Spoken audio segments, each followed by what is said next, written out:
Of all the mages in Shadows of Valentia, Luthier is typically viewed as the most underwhelming. I've already demonstrated how the villagers can have amazing early game performance if turned into a mage, which can continue through to the end of the game, especially in the case of Faye and Cliff. Delthea becomes ridiculously strong after being trained for a bit, which is only offset by a slightly later join time. On the other hand, Luthier is typically relegated to offhanded chip in the mid-game, or being grinded in dungeons for more relevant combat performance. However, he still has all the advantages of being a mage, and his stats are just a few pushes away from one-rounding enemies, even without Excalibur crits. Having saved the fountains earlier, I give him the speed fountains from Thief's Shrine and the attack fountains from the Deliverance hideout. As for equipment, I made sure to get Desaix's Draco Shield at the end of Act 1, and I had Celica send over the Rion Shield, whose +2 attack buff does indeed apply to magical attacks. With a well-trained Silk and Saint Faye providing support, we now have everything we need for Luthier to sweep Desaix's fortress. Starting off, Silk warps Luthier 7 spaces forward, getting him to the supplies tile turn 1. Easy pickings. So true, Luthier. Now up front and center, Luthier gets his famous Excalibur crit against Desaix, nearly one-shotting. He doesn't double because he's completely weighed down by the Draco Shield, but he needs the Draco Shield to consistently survive the upcoming enemy phase, in which most every enemy attacks him.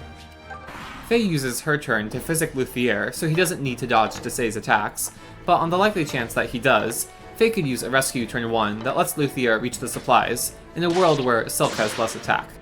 Luthier gets lucky in critting a knight on enemy phase here, and gets unlucky in another knight dodging, but neither really matters in the long run.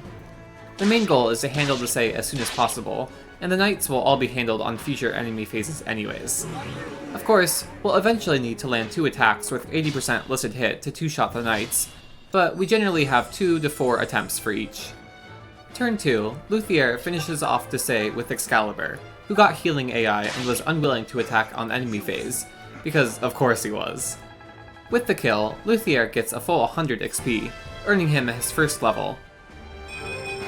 My mind has been cleared. Attack and speed are obviously great, but neither should be strictly necessary for his first level up.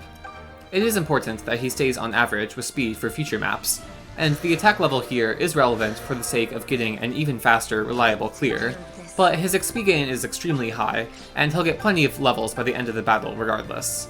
Faye and Silk then perform a rescue warp combo, in which Silk trades over the Rion Shield while protecting herself from the archers with the Draco Shield, setting up Luthier at the choke point. Even with the attack fountains, he's a point shy of 2-shotting the knights before an attack level, and while the Rion Shield gives him the necessary push, he can only survive 1 or 2 attacks with it. Still, it's much more productive to take these turns at the choke point, trading the shields back and forth, than it would be to sit in the middle with the Draco Shield and let the knights all get healing AI. With Luthier having the Rion Shield, he is set to 1-round a knight, and with Silk having the Draco Shield, the archers are discouraged from attacking her, which would block off the knight from reaching Luthier. One of the biggest limitations of this clear isn't getting Luthier to reach 1-round thresholds, or even survivability, as he can trade shields around to get both. Rather, the biggest issue is that there are basically 6 enemies that we have to kill on player phase.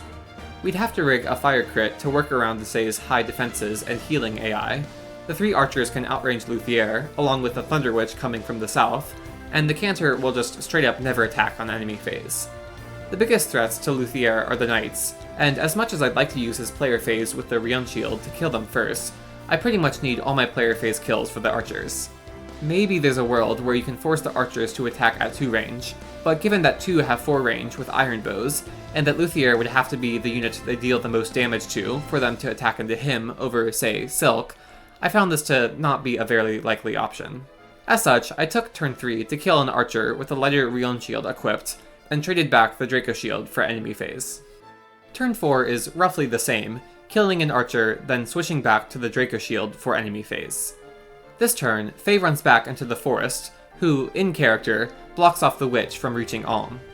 You can absolutely still solo the map with Luthier even if she warps around, but for the sake of the fastest clear, it's convenient if she just walks, so that Faye can block her off, still being able to use Physic to heal Luthier and Silk. Witch AI is a little ambiguous, but I know there's at least some truth in being able to manipulate witches into not warping by using the turn wheel, so you should be able to use some of the 5 rewinds available to ensure that this happens. Another use case for the turn wheel here is making sure Luthier lands his attacks against the archers.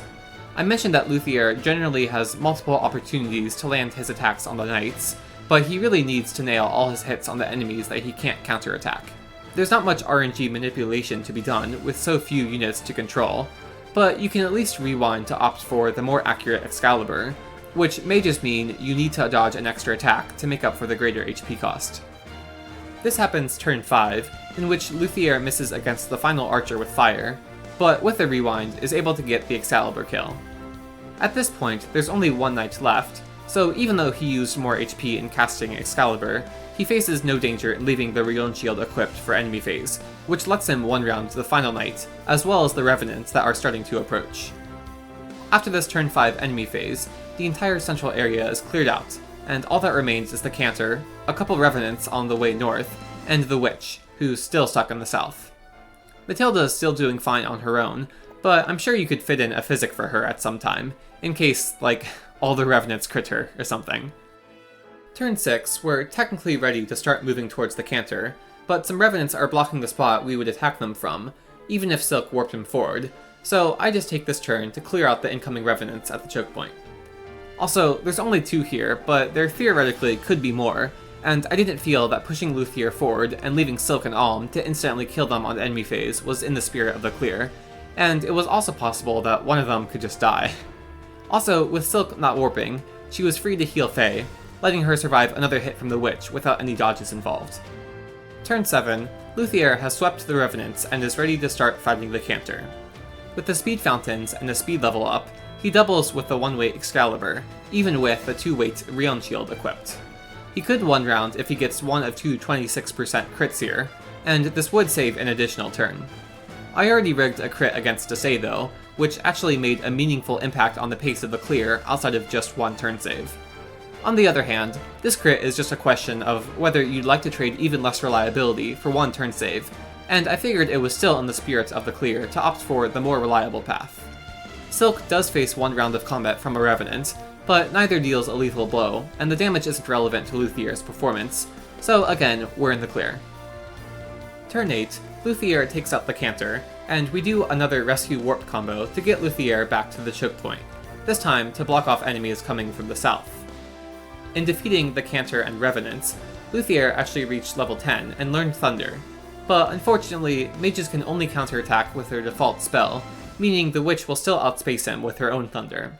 Eventually though, we'll get the +2 attack range Mage Ring that mitigates this issue, and again, it's not really an issue with Luthier's performance here, so much as it is a limitation in the self-established goal of getting minimal turn counts. On the final turn, Faye heals Luthier, giving him the HP needed to cast Excalibur while surviving a counterattack from the Witch. Thanks to all the HP she used up when attacking Faye, we don't even need to crit here to one round of the Witch, with which we have routed every enemy and completed the map, with only Luthier getting kills in just 9 turns.